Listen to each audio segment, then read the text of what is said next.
அண்ணா camera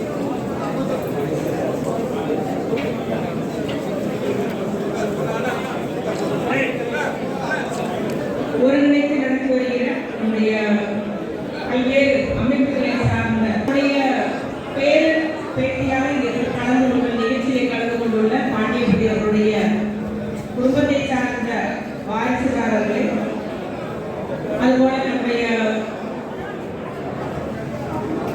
Veerapandiya Kattabomman அவருடைய வாரிசுதாரராக கலந்து கொண்டுள்ள பீமராஜா என்ற ஜெகவீர பாண்டிய சுப்பிரமணியம் அவர்கள் இந்த வருஷம் அதற்கு ஒரு முழுமை கிடைத்துள்ளது என்று சொல்லலாம். இல்ல பாண்டியர்களுடைய வீடத்திலே ஒரு வைரங்கள் பதித்தது போல இன்றைக்கு அவருடைய பெயருக்கு ஒரு புகழ் சேர்த்துள்ளது என்று கூறலாம். ஏனென்றால் இந்த ஆண்டு ஒன்றிய அரசின் கலாச்சாரத்துறை அவரை சுதந்திர போராட்ட வீரராக அறிவித்துள்ளது.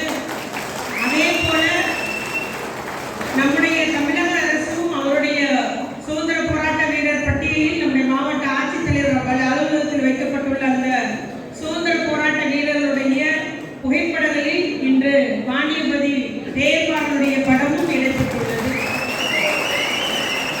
ஆகவே நீங்கள் எல்லாம் எடுத்த பெரும் முயற்சியினால், கடும் உழைப்பினால், வரலாற்று குறிப்பினால் இன்னைக்கு அவருக்கு ஒரு அங்கீகாரம் கிடைத்துள்ளது. அரசிடத்தில் அவருக்கு ஒரு மணிமண்டபம் அமைத்திட வேண்டும்.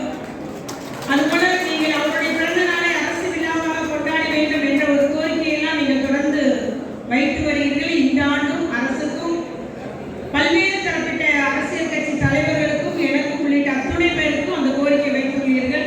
முதல்ல ஒற்றுமையே பலம். நாம் ஒன்றுபட்டால்தான் நம்முடைய காரியத்தை வெற்றி பெற முடியும். ஆகவே நாம் அனைவருமே எந்த ஒரு வேறுபாடுமின்றி நமது ஊரை சார்ந்தவர் இந்த ஊரில் ஆள்கை செஞ்ச ஒரு மண்ணை மன்னிக்கவும் கல்வெட்டு இருக்கிறது